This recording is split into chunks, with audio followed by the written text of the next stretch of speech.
tous, nous sommes toujours au CHU de Liège en direct pour le festival Images et Santé. Alors j'ai le plaisir de recevoir ce matin deux invités, Madame Van Damme qui est chef de projet d'un site internet dont vous allez nous parler plus en détail, et Madame Santos qui est une des membres d'un des jurys du festival.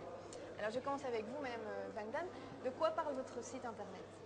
Alors, AthenaWeb est un portail de films audio scientifiques qui a deux faces en fait. AthenaWeb a une face, un catalogue public de films qui comprend plus de 600 films scientifiques illustrant tous les thèmes de la recherche. Et ce portail met à la disposition donc, du grand public un large volume de ces films, toujours en version originale et en version anglaise. Ces films nous sont fournis, les sources sont variées, multiples et pan-européennes. Donc les sources sont les producteurs indépendants, les chaînes de télévision, les laboratoires, les instituts de recherche, les institutions européennes. Et l'autre face d'AthenaWeb comprend plutôt des boîtes à outils pour les professionnels de la production scientifique, qu'ils soient broadcasters ou producteurs indépendants. Et ces boîtes à outils, je vous en parlerai plus tard, sont des outils pour améliorer la circulation des programmes scientifiques en Europe et également soutenir d'une manière, je dirais, indirecte la production de films scientifiques. Alors comment est né ce site internet? C'est un projet de la Commission européenne, je crois. Alors la Commission européenne a initié AthenaWeb et en est toujours le principal fondateur. Et c'est un projet européen, effectivement, qui, à l'origine, la Commission européenne espérait monter une chaîne de télévision sur la science, à l'instar de Eurosport ou Euronews. Et finalement, nous avons, après de multiples études, décidé d'en faire plutôt une broadband TV de la science qui a pris la forme d'AthenaWeb. AthenaWeb a été lancé en 2005, a fonctionné pendant 1 an et demi exclusivement à l'usage des professionnels. Je vous expliquerai plus tard les protections de droit qui étaient nécessaires et le pourquoi de cette volonté. Mais aujourd'hui, l'an dernier, on a complètement redesigné le site de manière à en permettre un accès public. Alors, un accès aux professionnels et un accès au grand public, oui. Totalement gratuit, je pense. Absolument gratuit. Tous les services offerts par AthenaWeb, tant aux producteurs indépendants qu'aux broadcasters, qu'à ceux qui veulent consulter les films, les enseignants, les professeurs, les étudiants, le public au sens large, tout qui est intéressé par la science en images a accès à AthenaWeb de manière totalement gratuite. Alors comment se passent les échanges avec les producteurs de films? Est-ce que tout le monde peut mettre en vitrine son film sur votre site ou il y a une sélection? Alors on a un éditeur en chef qui se charge de revoir et d'analyser tous les films qui nous sont soumis par les producteurs indépendants, les broadcasters, les institutions. Cet éditeur en chef revoit le contenu des films de manière à ce qu'il y ait qu'un contenu scientifique avéré sur AthenaWeb et qu'il soit dénué de tout sensationnalisme ou dérive quelle qu'elle puisse être. Vous m'aviez parlé d'ailleurs parfois même des sites qui essayaient de mettre leurs films. Oui, on a eu diverses propositions un peu étranges à un certain moment, mais bon. Mais heureusement, les garde-fous sont là. Oui, on veut offrir une garantie, si vous voulez, de crédibilité et de réalisme à nos visiteurs et à nos utilisateurs. Alors comment ça se passe au niveau des droits d'auteur, justement? Alors c'était une des questions cruciales qui s'est posée à nous, dans le sens où aujourd'hui les droits des images, des productions audiovisuelles sont protégés et il a fallu de notre côté développer des contrats assez pointus de manière à ce que les films puissent être en accès totalement libre, ça c'est la volonté du producteur et du réalisateur, ou avec un accès protégé. Donc quand vous êtes sur AthenaWeb, il y a une case qui vous permet de vous inscrire en tant que professionnel de la communication scientifique et en vous inscrivant là, vous avez accès à ce moment-là à l'ensemble du catalogue des films. AthenaWeb est vraiment un endroit de facilitation, je dirais, de mise en contact de spectateurs et d'émetteurs d'images, également d'acheteurs potentiels de ces documentaires ou de ces sujets scientifiques. Ou éventuellement même, ce qui se passe via AthenaWeb, ce sont des échanges de sujets scientifiques entre diverses chaînes de télévision européennes, notamment avec la RTBF, avec l'émission Matière Grise qui nous propose ces sujets et sujets qui sont très régulièrement échangés avec d'autres chaînes de télévision de services publics européennes. Alors pour donner un exemple, par exemple, de grand public, je suppose que les écoles fréquentent souvent vos... Alors AthenaWeb est fréquenté par beaucoup d'étudiants. C'était d'ailleurs en réponse à des demandes multiples et variées d'étudiants que nous avons décidé d'ouvrir le site au grand public, en tous les cas pour une très large partie du catalogue. Nous avons négocié avec les diffuseurs et avec les producteurs pour que ceux-ci nous permettent l'accès au grand public, dirais-je.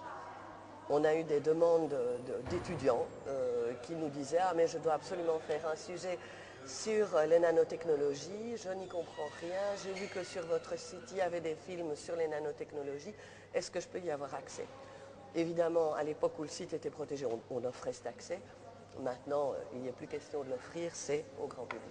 Alors, est-ce que vous avez des objectifs précis pour les années à venir concernant le site? Alors évidemment, AthenaWeb ambitionne de devenir une broadband TV, ce qu'on appelle maintenant une web TV comme celle d'aujourd'hui, qui serait le portail européen de la science en audiovisuel. La science ayant tendance, je dirais, à disparaître des chaînes de télévision classiques dans la plupart des pays européens, il était important de pouvoir pallier cet écueil et offrir une vaste palette et un large choix de films à tout un chacun pour avoir une source d'information thématique. Donc sur AthenaWeb, les films sont classés, dirais-je, à l'intérieur des 14 grands thèmes de la recherche. Vous avez à peu près des films dans tous les sujets. Et comment on explique justement que ces sujets scientifiques se raréfient parfois sur la télévision classique et qu'on doit passer par des sites comme le vôtre? On va rentrer dans un débat sur l'audiovisuel et la disparition des programmes de services publics ou de culture ou de ce type-là. La Belgique a encore la chance d'avoir à la RTBF, comme je le disais, un magazine d'actualité scientifique hebdomadaire, Matière Grise. Donc, ça, c'est encore, mais ce n'est plus le cas dans la plupart des pays européens et spécialement dans les pays du sud de l'Europe. Mais ce site permet de pallier justement Absolument. à ces manques.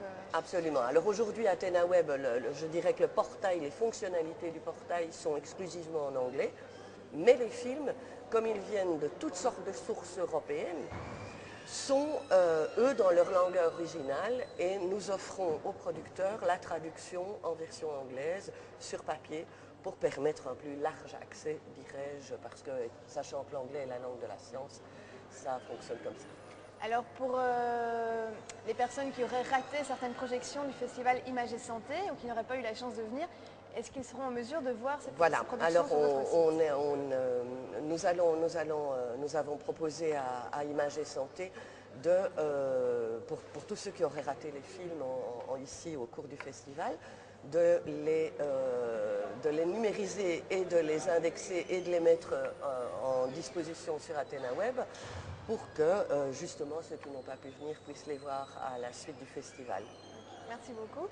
Je me tourne vers Isabelle Santos. Donc Madame Santos, vous êtes un des membres du jury Éducation à la santé. J'ai la chance d'être la présidente de ce jury. Alors est-ce que vous pouvez nous expliquer justement la spécificité de ce jury? Alors nous on s'intéresse aux films qui sont à destination du grand public. Alors le grand public c'est un peu une grosse masse, hein, ça veut tout et rien dire. Il y a des publics spécifiques dans ce grand public. Ça peut être des films à destination plus de la jeunesse, parfois même des enfants. Maintenant, disons que la caractéristique générale, c'est un public non spécialisé. Ce ne sont pas des spécialistes de la santé, ce ne sont pas des médecins, pas des professionnels de ce champ-là. Voilà. Alors, est-ce que vous pouvez nous en dire plus sur les membres du jury? Comment est-il composé? Alors, c'est un jury international, ce qui est intéressant. C'est-à-dire on a dans notre jury une Tchèque, une Belge, une Franco-Espagnole, des Français, un Libanais et quelqu'un qui vient du Burkina Faso.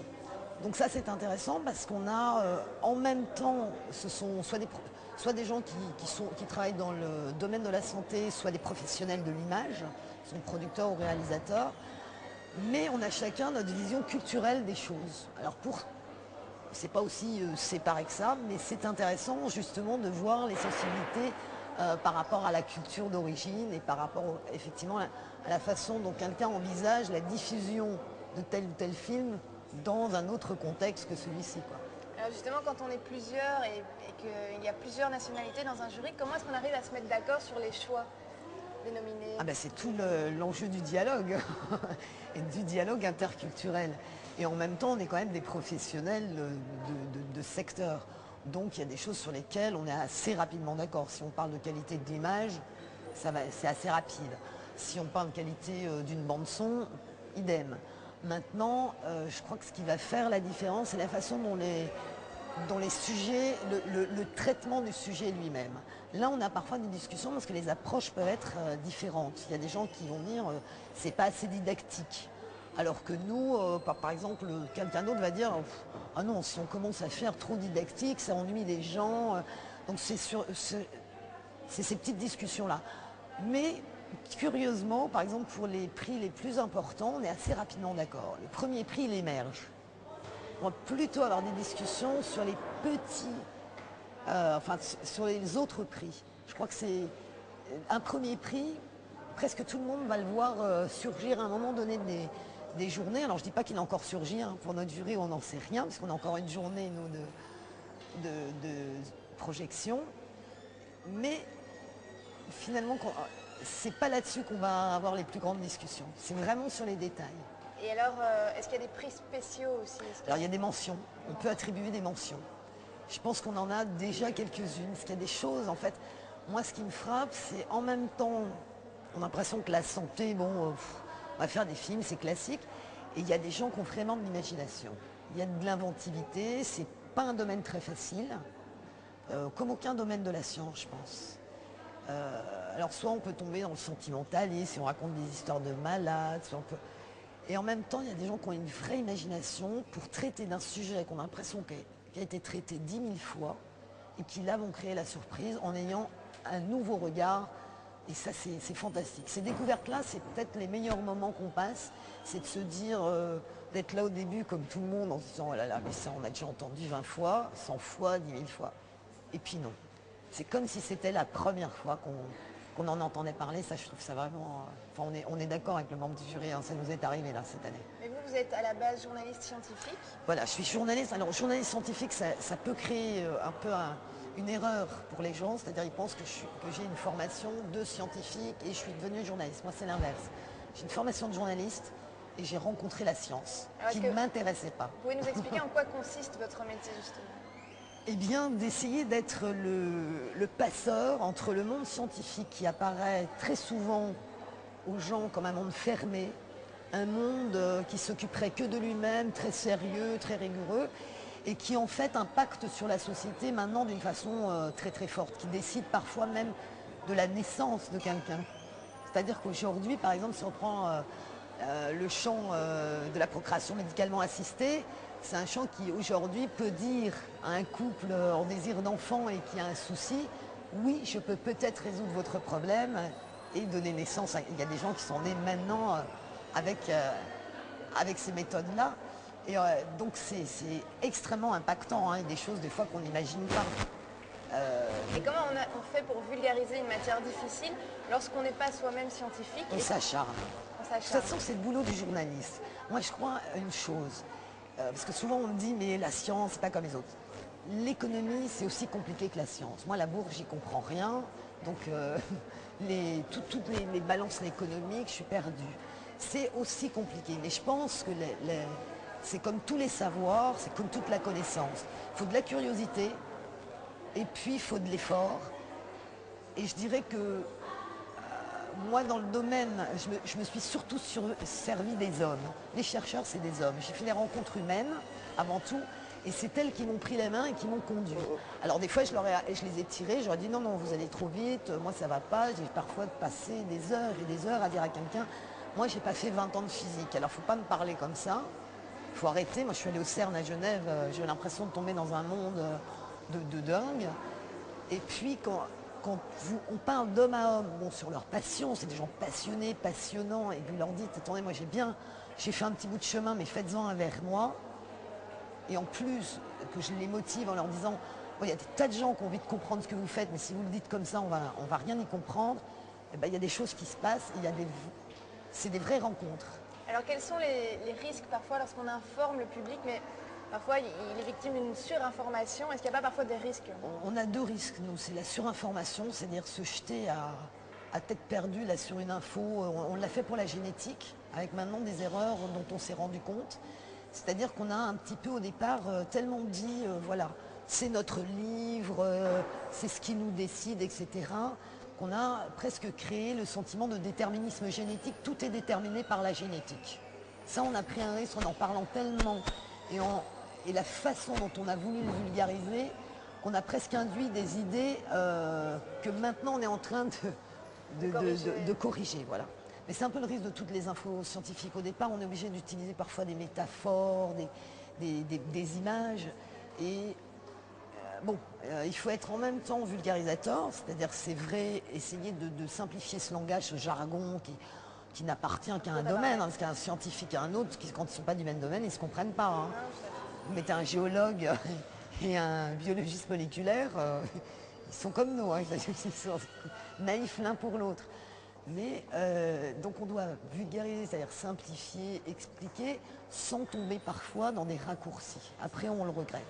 Ou alors aussi, alors c'est vraiment le cas en santé, c'est-à-dire quand on est sur des découvertes, des champs qui s'ouvrent, c'était le cas par exemple pour certaines greffes de neurones pour les parkinsoniens, en annonçant ça, on prenait le risque, parce qu'on se dit on va annoncer une recherche, et les gens entendent, on annonce quelque chose qui peut se faire demain matin à l'hôpital. C'est-à-dire je suis parkinsonien, je vais en bénéficier. C'est là qu'on doit être très rigoureux en disant voilà, on en est encore au stade de la recherche. On peut annoncer qu'il y a une piste ouverte. On doit vraiment être très prudent sur le fait de dire non, ce n'est pas encore la proposition que va vous faire votre médecin. Vous n'allez pas pouvoir aller taper à la porte demain matin et dire ça y est, est-ce qu'on peut me pratiquer cette greffe? Oui, parce qu'il y a parfois des effets d'annonce en fait. Hein, il y a des effets d'annonce, mais ce qu'on doit nous distinguer, c'est ce qui est du domaine de la recherche fondamentale et quand elle peut être appliquée. Et ça, on l'a parfois mal fait comprendre aux gens. Qu'on était, nous, en train d'informer sur une recherche fondamentale et pas sur une application. C'est la même chose pour les médicaments. Et puis, autre chose dans le domaine de la santé, c'est parfois laisser croire aux gens qu'ils savent beaucoup de choses et qu'ils peuvent se soigner eux-mêmes. L'automédication. L'automédication est un risque qu'on prend. Ouais. Alors, je sais que c'est encore secret, mais est-ce que vous avez déjà eu des coups de cœur durant ce festival? Alors, je crois que chaque soir, on a des petites discussions, hein, comme ça, entre nous, informelles, parce qu'on a décidé qu'en fait, on ne se donnait pas nos palmarès respectifs pour l'instant. On va attendre vraiment l'heure de la délibération.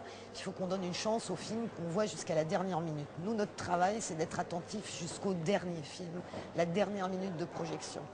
C'est important, il y en a qui passent à la fin de la semaine. Nous, on est un peu fatigués parce qu'on a vu les films toute la journée, mais on s'est donné comme principe, il faut être, c'est une éthique, on est là jusqu'au bout et même ça peut être le premier prix et peut-être le dernier film qui va être présenté, on ne le sait pas encore. Donc on n'échange pas sur comment on a classé les choses. Par contre, bien sûr, on parle des films et on sent bien qu'on a des coups de cœur chacun. Et quelles sont selon vous les qualités d'un bon film grand public, éducation à la santé justement? Quelles sont les trois qualités principales, s'il fallait en citer que trois? Ouh là, c'est compliqué ça. C'est annoncer son sujet et rester dans son sujet. Donc ça, c'est un des défauts de certains films qui vous annoncent on va parler de ça, puis qui se perdent. Et qui s'étalent. Qui sont dilués. C'est-à-dire garder le cap. Après, avoir un traitement qui a compris comment je veux faire passer ce message et celui-là, je garde le cap, et qui a cette espèce de plus ce talent pour aller se dire je vais le faire passer comme ça et qui y arrive. C'est-à-dire vous êtes là, vous recevez et la réception est totale. Vous dites il en parle et voilà. Et qui vous fait en plus vous poser des questions inattendues. C'est-à-dire vous dites voilà, il a vraiment fait son enquête, il a ouvert des portes que j'aurais jamais ouvertes, voilà. Et vous découvrez un sujet qui est annoncé très simple, et puis pop, pop, pop, pop, vous voyez un petit peu, sans vous mettre dans la confusion, mais vous rentrez dans une dimension où tout vous est donné pour que vous saisissiez la complexité. Chaque problème est complexe, sans vous perdre. Ça, quelqu'un qui vous perd dans un film, c'est raté. Ça, c'est la première qualité. Voilà. Deux autres. Après, il faut des qualités techniques, bien sûr. C'est vrai qu'un film mal tourné, avec une mauvaise bande-son, c'est compliqué. Et je dirais que les commentaires sont très importants. Enfin, je peux parler que pour moi, parce que je pense qu'il y a certains commentaires qui sont complètement ratés, parce que soit ils nous disent ce que l'image dit déjà, ou pas assez simplifié aussi, parfois. ou, Pas assez, oui, qui ne rajoutent rien, ou alors qui nous noient dans un bavardage. Et du coup, je pense que les travaux... Un bon commentaire, c'est un commentaire qui est juste là pour vous dire, allez, on passe à l'étape suivante. Ou qui vous laisse même vous reposer. C'est-à-dire vous fait une parenthèse dans le film. Vous avez besoin comme ça de phases de repos qui sont très brèves. Hein. Des fois, c'est 1 ou 2 secondes, mais vous en avez besoin. Et j'imagine que vous serez toutes les deux d'accord avec moi, mais comment est-ce qu'on explique le succès du film par rapport à d'autres moyens de communiquer, comme des textes et des livres? Quelles sont les qualités du film par rapport aux autres moyens de communiquer? La science la science, si on peut parler de la science, on a une série de sujets. La science, c'est large, la recherche scientifique, et bien souvent, il est avec les images, et aujourd'hui avec les images de synthèse, les animations, on peut expliquer des concepts et des problématiques qui sont extrêmement compliquées à faire comprendre si on les écrit. Donc une image vaut mieux qu'un long discours. Dans le cas du film, si on vous raconte une bonne histoire avec de bons intervenants et un sujet intéressant, dirais-je, on a un bon film. Là, voilà. Alors sur AthenaWeb, le film qui a le mieux marché jusqu'ici, c'est un film sur les nanotechnologies qu'on a produit pour la Commission européenne il y a quelques années déjà. Il n'empêche, ce film montre par essence ce qui est totalement invisible, c'est la dimension nano, avec des plans assez exceptionnels et des animations assez exceptionnelles également. Donc, quand on parvient à montrer et à expliquer d'une manière simple, claire et précise un concept ou une recherche ou une problématique complexe, là, je pense qu'on a gagné. On a gagné dans la narration picturale. Oui, c'est vrai que la science médicale, en tout cas, a bénéficié maintenant d'une avancée sur l'imagerie médicale. Aujourd'hui, par exemple, quand on voit le cerveau, expliquer le cerveau et voir ce qu'on fait en imagerie sur le cerveau pour regarder les fonctions, la fonctionnalité, même la plasticité du cerveau, c'est vrai que c'est irremplaçable. C'est-à-dire vous l'écrivez pour le grand public, il comprendra 10 fois mieux en visualisant une coupe du cerveau, en voyant des zones qui s'allument, en lui expliquant comment justement sont réparties les différentes fonctionnalités dans le cerveau. Ça, l'image est très très forte. Ouais. Maintenant, c'est vrai que c'est une façon d'atteindre les choses qui est différente du livre, qui ne prend pas le même chemin, et que l'image a en même temps cette grande puissance et parfois cette imperfection de vous faire croire que c'est là que ça se passe, et puis tout serait dit en une image, quoi. C'est un peu... Mais c'est vrai que ça a une puissance très forte. Le film sensibilise, il suscite l'intérêt, dirais-je. Il suscite l'intérêt, et parfois, c'est vrai que l'image, elle va peut-être faire passer quelque chose de l'ordre de l'indicible. Et par exemple, pour vous emmener dans le... Moi, je suis d'accord, les nanos, si on vous dit c'est tant de millièmes de... C'est compliqué à se représenter cette échelle-là dans la tête. Absolument. Maintenant, quand même, grâce aux images de synthèse, on vous entraîne dans la matière et on vous fait pénétrer, je sais pas, dans un cheveu, à cette échelle-là, vous le vivez. Donc c'est vrai que c'est plus parlant, c'est plus immédiat. Maintenant, c'est vrai que pour connaître tout le domaine des nanos, ça n'empêchera pas qu'on lira 2 ou 3 articles si on s'intéresse à cette matière. Et sur d'autres sujets, si l'image va apporter le côté émotionnel, voilà. qu'un écrit ne... Alors c'est notamment, par exemple, je le vois sur les sujets en santé, parler de la mort est dit compliqué. Il y a certaines images, quand c'est bien traité, qui sont d'une force, parce que c'est... Et puis qu'on est obligé de regarder en face. Ça, c'est pas mal. C'est vrai que c'est un sujet compliqué pour nous tous. On va y être confrontés, hein. et de le regarder. Non, mais je veux dire, c'est- on va parler de choses très dures, sans tomber dans le sentimentalisme. Quand on voit des enfants en soins palliatifs, c'est vrai que tout à coup on se rend compte qu'il y a des enfants qui sont dans ce chemin-là, c'est-à-dire qu'ils sont en train de partir et on essaye d'accompagner. C'est vrai que les images peuvent être très fortes et vous font comprendre ce que c'est. C'est pas forcément des enfants qui sont tristes, etc. On les voit s'amuser. En même temps, on pourrait l'écrire. Il y a des livres très beaux qui ont été faits là-dessus. Mais c'est vrai que dans l'image, ça nous fait saisir des instants comme ça et tout ce qui est fait par l'accompagnement, les gens qui travaillent dans ces domaines-là, dont on ne regarde pas suffisamment ce que c'est justement cet accompagnement quotidien. Nous, on est souvent frappés par les infirmiers, personnels hospitaliers autour dans ces sujets-là. Et puis dans d'autres, on découvre aussi comment on travaille les professionnels. En tout cas, je vous remercie toutes les Nous, deux on vous d'avoir été remercie. présentes sur ce Merci. plateau. Merci beaucoup. Et bonne journée à tous. Merci. Et moi, je vous retrouve tout à l'heure avec 2 autres invités. Alors moi, ça m'intéresse, Adéna Webb.